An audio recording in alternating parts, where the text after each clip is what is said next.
میں سب سے زیادہ وومن رائٹس میں بلیو رکھنے والا ہوں. میں سمجھتا ہوں کہ سب کانٹیننٹ میں عورتوں کے اوپر بہت ظلم ہوتے ہیں، باوجود اس کے کہ بعض معاملات میں یہاں کی عورتیں زیادہ سکھی ہیں ایز کمپیئر ٹو یورپ اور امریکہ کے، کیونکہ یورپ اور امریکہ میں عورت کو کموڈٹی بنا کے پیش کیا گیا ہے. یہاں سب کانٹیننٹ میں عورت کی عزت تو ہے نا. یقین کریں اللہ سے خوف آتا ہے. ہمارے معاشرے کے اندر بچیوں سے لوگ زیادہ پیار کرتے ہیں بچوں کی نسبت. لوگ تو کہتے ہیں ہندوانہ معاشرہ ہے، وہ شاید بے دین قسم کے ہمارے آباء و اجداد جو گاؤں ایریا کے رہنے والے اجڑ تھے وہ کرتے تھے، لیکن ہمارے جیسے جو پڑھے لکھے لوگ ہیں وہ بچیوں کو زیادہ رسپیکٹ دیتے ہیں بچوں کی نسبت. بعض کا ڈر لگتا ہے کہ یار کہیں ناانصافی نہ ہو جائے کہ بچیوں کو ہم زیادہ اہمیت دے رہے ہوتے ہیں بچوں کی نسبت. اتنی وومن کی رسپیکٹ ہے. شادی کے بعد بھی پڑھا لکھا طبقہ، میرے تو ایٹ لیسٹ سارے اسٹوڈنٹس رن مرید ہیں سمیت میرے، ٹھیک ہے، اس اعتبار سے جو آپ رن مرید کہتے ہیں ہم تو اسے اپنا فخر سمجھتے ہیں. نبی علیہ السلام گھر میں آتے تھے، اما عائشہ سے پوچھا گیا کیا کرتے تھے، فرمایا گھر کے کام کاج میں مصروف ہو جاتے تھے. ٹھیک ہے، نبی علیہ السلام نے تو یعنی ہیومن ڈگنیٹی میں عورتوں کو بعض اوقات زیادہ مرتبہ دے دیا ہے. بخاری مسلم میں حدیث ہے سب سے زیادہ حق پوچھا گیا، فرمایا تیری ماں، دوسری بار تیری ماں، تیری ماں، چوتھی دفعہ باپ کا ذکر کیا. ہیومن ڈگنیٹی میں بعض اوقات عورت کا مرتبہ مرد سے بھی زیادہ ہو جاتا ہے. عورت جیسے جیسے بوڑھی ہوتی ہے یہاں پہ رسپیکٹ اس کی بڑھ جاتی ہے. لیکن یہ بھی ایک المیہ ہے، اسی معاشرے میں ایسے ظالم قسم کے خامند، ظالم قسم کے باپ موجود ہیں جو عورتوں کے ساتھ جانوروں والا سلوک کرتے ہیں. اب ان عورتوں کی سنوائی کہاں پہ ہو رہی ہے؟ کوئی سنوائی نہیں ہوتی، غیرت کے نام پہ قتل ہو جاتی ہیں. کسی جوڈیشری میں ان کو حق نہیں دلایا جاتا، جوڈیشری حق دلا بھی دے تب بھی ان کو مار دیا جاتا ہے بعد میں. تو اس طرح کے معاملات بھی چل رہے ہیں. پھر اگر عورت بیوہ ہو جائے جوانی میں اور اس کا کوئی بہن بھائی نہ ہو، اسے عدالت کے چکر لگانے پڑے، وکیل ان کو ڈورے ڈال رہے ہوتے ہیں. یہاں آ کے مجھے یعنی پاکستان لیول کے ایک موٹیویشنل سپیکر ہے، میں ان کا نام نہیں لیتا کیونکہ انہوں نے یہاں پہ دورہ بھی ایک خفیہ کیا تھا، وہ ایک ہی ہیں اس وقت بڑے، وہ آپ کو پتہ چل جائے گا میں کن کی بات کر رہا ہوں. تو وہ پارٹ ٹائم جو ہے نا، وہ ایک ایکس چیف جسٹس ہیں، ہمارے جیلم شہر سے ہی تھے، وہ لاہور ہائی کورٹ کے.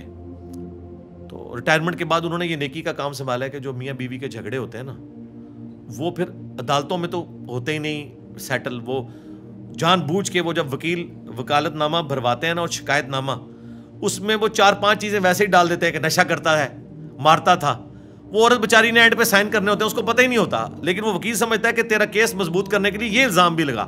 تو اب مجھے بتائیں، وہ خاوند جس نے کبھی نشہ نہ کیا ہو، بیوی کو مارا نہ ہو، صرف چند باتوں پہ جھگڑا ہو، جب وہ یہ پڑھے گا کہ میری بیوی نے میرے اوپر یہ الزام لگایا ہے، بیوی کو بھی نہیں پتا کہ اس نے لگایا ہوا ہے، وہ تو وکیل نے سائن کروایا ہے. تو اگر کوئی پیچ اپ ہونا بھی تھا تو اب نہ ہوا.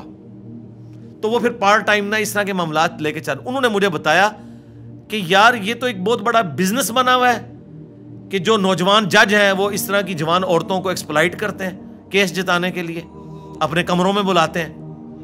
میں نے کہا یار لعنت ہے ایسے ججوں کے اوپر جو ایسی کرسیوں کے اوپر بیٹھے ہوئے ہیں، ان کو پتہ ہی نہیں ان کے ساتھ کیا ہونے والا ہے. ایک لمحے کے لیے تصور کریں کہ یہ عورت آپ کی بہن یا ماں یا بیٹی ہوتی تو آپ کا یہ ایٹیچیوڈ ہوتا جو آپ یہ حرکتیں کر رہے ہیں. تو اس اعتبار سے یہ سارے سینیریو میں دیکھیں تو عورت کے حق کے لیے کون آواز اٹھا رہا ہے؟ ایک پاکستان کی پولیٹیکل جماعت ہے جو مذہبی جماعت بھی ہے، جماعت اسلامی، جو کبھی کبھار وہ عورت مارچ وہ بھی کرتے ہیں. مزے کی بات میں بتاؤں، اگر کسی کو عورت مارچ سے چیڑ ہے تو جماعت اسلامی کی عورتیں بھی کر رہی ہیں، پورے نقاب کے اندر، حجاب کے اندر وہ بھی کرتی ہیں. تو یہ بھی ایک طریقہ ہے. ہمیں اختلاف ہے جس طریقے سے وہ کر رہی ہوتی ہیں اور جس طرح کے سلوگن انہوں نے لکھے ہوتے ہیں. بعض تو لکھے ہوتے ہیں، بعض ایڈوب فوٹو شاپ میں انہیں بدنام کرنے کے لیے بنائے جاتے ہیں، وہ غلط ہے. باقی وومن رائٹس کے اوپر بات ہونی چاہیے. اگر ہماری عدالتوں نے انصاف دیا ہوتا، ہمارے اداروں نے انصاف دیا ہوتا، ہمارے پولیٹیکل گورنمنٹس نے عورتوں کو حقوق دیے ہوتے تو یہ سب کچھ نہ ہوتا. یہ صرف اس لیے نہیں ہو رہا کہ ان عورتوں کو نکلنے کا شوق ہے، چاند ایک شوقیہ بھی نکلتی ہوں گی، لیکن حقیقت بات یہ ہے کہ اس وقت سول سوسائٹی میں وہ جرأت ہے جو ہمارے مذہبی طبقے میں بھی نہیں ہے. سارا مذہبی طبقہ مل کے ایک آسمہ جہانگیر نہیں پیدا کر سکا پاکستان کی ہسٹری میں. اتنی آپرائٹ خاتون. ان مولویوں نے ان کے خلاف پلے کارڈ اٹھائے ہیں, ان کی لائف ونریبل کی ہے, ٹھیک ہے, کفر کے فتوے لگے ہیں. لیکن جب طالبان کو اداروں کا پریشر تھا نا کہ ان کے لیے کوئی وکیل نہیں کیا جائے گا, فوجی عدالتیں چلیں گی, آسمہ جہانگیر نے کہا میں وکیل بنوں گی, مفت لڑوں گی. وہ آسمہ جہانگیر جن کو طالبان نے کافر ڈکلیئر کیا ہوا تھا, وہ الطاف حسین جس کے ذریعے تھریٹس ملتی تھی, اس کا مقدمہ اس نے کہا میں لڑوں گی. ٹھیک ہے سر, پھر اپرائٹ بندے کو اتنا ہونا چاہیے. لیکن افسوس ہم مذہبی طبقے سے اتنا کوئی دلیر بندہ نہیں پیش کر سکے. تو سول سوسائٹی میں ایسے لوگ بھی موجود ہیں جو پھر انہوں نے رائٹس کے لیے کام کیا ہے. آج تک کسی مولوی نے دیکھا ہے کہ بھٹے پہ جو خاتون کام کر رہی ہے, نسل در نسل وہ مقروض ہے, اس کے حقوق کے لیے کون آواز اٹھائے گا؟ جہاں آسمہ جہانگیر جاتی تھی, مقدمات لڑتی تھی, حقوق دلواتی تھی, کسی مولوی نے نہیں دلوائے. تو دیکھیں اللہ نے ڈیوٹیاں لگائی ہوئی ہیں نا, آپ ہر اسپیکٹ سے دیکھا کریں کہ یہ بات کیا ہو رہی ہے. آج بلوچستان کے اندر ہمارے ریاستی اداروں کی کمزوریوں کی وجہ سے, میں نہیں کہتا مکمل طور پہ وہ بھی غلط ہے, ظاہر ہے کہ وہاں پہ نان اسٹیٹ ایکٹر موجود ہیں, لیکن بعض اوقات ان سے بھی زیادتی ہو جاتی ہے. ٹھیک ہے, عام بلوچ جو اسٹوڈنٹس ہیں ان کو بھی جو ہے وہ دھر لیا جاتا ہے, بعض اوقات انکوائری کے بعد چھوڑ بھی دیتے ہیں, لیکن ان کی تو آپ لائف ونریبل کر دیتے ہیں نا, اس حوالے سے دھبا تو لگ جاتا ہے. ان کے حقوق کے لیے ایک عورت آواز اٹھا رہی, ایمان مزاری,